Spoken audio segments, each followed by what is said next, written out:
राजा हरिश्चंद्र की सत्यनिष्ठा से लेकर वल्लभाचार्य और रामानंद जी के ज्ञान तक, चैतन्य महाप्रभु और समर्थ गुरु रामदास के से लेकर स्वामी विवेकानंद और मदन मोहन मालवीय तक कितने ही ऋषियों और आचार्यों का संबंध काशी की पवित्र धरती से रहा है।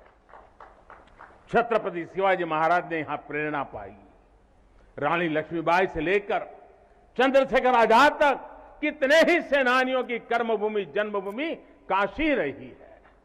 भारतेंदु हरिश्चंद्र, जयशंकर प्रसाद, मुंशी प्रेमचंद, पंडित रविशंकर और बिस्मिल्लाह खान जैसी प्रतिभाएं इस स्मरण को कहां तक लेते जाए, कितना कहते जाए, भंडार भरा पड़ा है। जिस तरह काशी अनंत है, वैसे ही काशी का योगदान भी अनंत है। काशी के विकास में इन अनंत पुण्य आत्माओं की ऊर्जा शामिल है। इस विकास में भारत की अनंत परंपराओं की विरासत शामिल है। इसलिए हर मत मतांतर के लोग, हर भाषा वर्ग के लोग यहां आते हैं कि यहां से अपना जुड़ाव महसूस करते हैं। साथियों, काशी हमारे भारत की सांस्कृतिक, आध्यात्मिक, राजधानी तो है ही, ये भारत की आत्मा का एक जीवंत अवतार भी है। आप देखिए, पूरब और उत्तर को जोड़ती हुई यूपी में बसी ये काशी, यहां विश्वनाथ मंदिर को तोड़ा गया तो मंदिर का पुनर्निर्माण माता अहल्याबाई होलकर ने करवाया,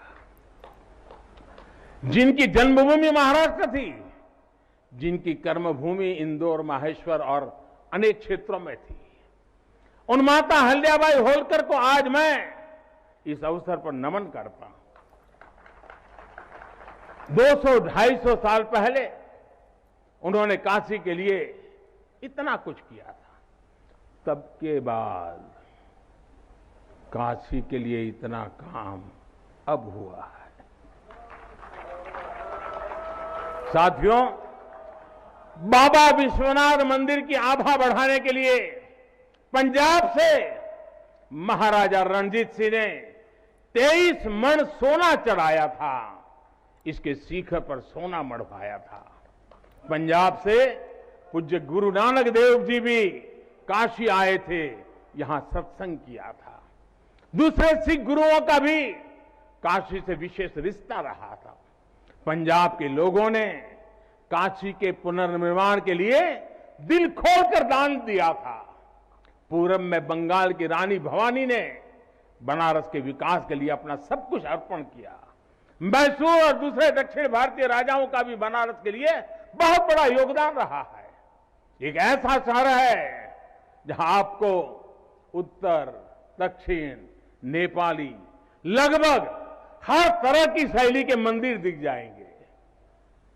विश्वनाथ मंदिर इसी आध्यात्मिक चेतना का केंद्र रहा है और अब ये विश्वनाथ धाम परिसर अपने भव्य रूप में इस चेतना को और ऊर्जा देगा। साथियों, दक्षिण भारत के लोगों की काशी के प्रति आस्था, दक्षिण भारत का काशी पर और काशी का दक्षिण भारत पर प्रभाव हम सब भली भांति जानते हैं। एक ग्रंथ में लिखा है, तेनो पयाथेन कदाचनात् वाराणसीम पाप निवारणं आवादी वाणी बलिना सविष्यन विलोक्य लीला वासरे विलिप्ता। कन्नड़ भाषा में कहा गया है, यानी जब सदगुरु माधवाचार्य जी अपने शिष्यों के साथ चल रहे थे तो उन्होंने कहा था कि काशी के विश्वनाथ पाप का निवारण करते हैं। उन्होंने अपने शिष्यों को काशी के वैभव और उसकी महिमा के बारे में भी समझाया। साथियों, सदियों पहले की यह भावना निरंतर चली आ रही है। मां कवि सुब्रमण्यम भारती काशी प्रवास ने जिनके जीवन की दिशा बदल दी, उन्होंने एक जगह लिखा है, तमिल में लिखा है, काशी नगर पुलवर पेशुम उरई दान, कांजी इल के पदर कोर खरूबी सेवोम। यानी काशी नगरी के संत कवि का भाषण कांचीपुर में सुनने का साधन बनाएंगे। काशी से निकला हर संदेश ही इतना व्यापक है कि देश की दिशा बदल देता है। वैसे मैं एक बात और कहूंगा, मेरा पुराना अनुभव है, हमारे घाट पर रहने वाले, नाव चलाने वाले कई बनारसी साथी तो, और आपने भी कभी अनुभव किया होगा, तमिल, कन्नड़ा, तेलुगु, मलयालम इतनी फर्राटेदार तरीके से बोलते हैं कि लगता है कि कहीं केरल, तमिलनाडु या कर्नाटक तो नहीं आ गए। अब इतना बढ़िया बोलते हैं। साथियों, भारत की हजारों सालों की ऊर्जा ऐसे ही तो सुरक्षित रही है, संरक्षित रही है। जब अलग अलग स्थानों के क्षेत्रों के सूत्र से जुड़ते हैं तो भारत एक भारत श्रेष्ठ भारत के रूप में जागृत होता है। इसलिए हमें सौराष्ट्र सोमनाथम से लेकर अयोध्या, मथुरा, माया, काशी, कांची, अवंतिका का हर दिन स्मरण करना सिखाया जाता है। हमारे यहां तो 12 ज्योतिर्लिंगों के स्मरण का ही फल बताया गया है। तस्य फल प्राप्ति ही भविष्यति न संशय।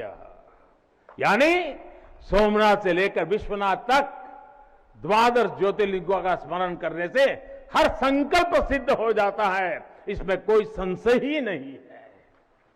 ये संशय इसलिए नहीं है क्योंकि स्मरण के बहाने पूरे भारत का भाव एकजुट हो जाता है, और जब भारत का भाव आ जाए तो संशय कहां रह जाता है, असंभव क्या बचता है।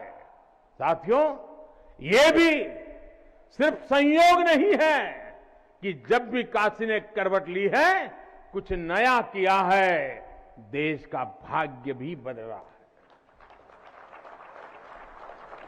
बीते 7 वर्षों से काशी में चल रहा विकास का महायज्ञ आज एक नई ऊर्जा को प्राप्त कर रहा है। काशी विश्वनाथ धाम का लोकार्पण भारत को एक निर्णायक दिशा देगा, एक उज्जवल भविष्य की तरफ ले जाएगा। ये परिसर साक्षी है हमारे सामर्थ्य का, हमारे कर्तव्य का। अगर सोच लिया जाए, ठान लिया जाए, तो असंभव कुछ भी नहीं है। हर भारतवासी की भुजाओं में वो बल है, हर भारतवासी की भुजाओं में वो बल है जो अकल्पनीय को साकार कर देता है। हम तप जानते हैं, हम तपस्या जानते हैं, देश के लिए दिन रात खपना जानते हैं। चुनौती कितनी ही बड़ी क्यों ना हो, हम भारतीय मिलकर उसे परास्त कर सकते हैं। विनाश करने वालों की शक्ति कभी भारत की शक्ति और भारत की भक्ति से बड़ी नहीं हो सकती। याद रखिए, जैसी दृष्टि से हम खुद को देखेंगे, वैसी ही दृष्टि से विश्व भी हमें देखेगा। मुझे खुशी है कि सदियों की गुलामी ने हम पर जो प्रभाव डाला था, जिस हीन भावना से भारत को भर दिया गया था, अब आज का भारत उससे बाहर निकल रहा है। आज का भारत सिर्फ सोमनाथ मंदिर का सौंदर्यीकरण ही नहीं करता, बल्कि समंदर में हजारों किलोमीटर ऑप्टिकल फाइबर भी बिछा रहा है। आज का भारत सिर्फ बाबा केदारनाथ मंदिर का जीर्णोद्धार ही नहीं कर रहा, बल्कि अपने दमखम पर अंतरिक्ष में भारतीयों को भेजने की तैयारी में जुटा है। आज का भारत सिर्फ अयोध्या में प्रभु श्री राम का मंदिर ही नहीं बना रहा, बल्कि देश के हर जिले में मेडिकल कॉलेज भी बना रहा आज का भारत सिर्फ बाबा विश्वनाथ धाम को भव्य रूप ही नहीं दे रहा, बल्कि गरीब के लिए करोड़ों पक्के घर भी बना रहा है। साथियों, नए भारत में अपनी संस्कृति का गर्व भी है और अपने सामर्थ्य पर उतना ही भरोसा भी है। नए भारत में विरासत भी है और विकास भी है।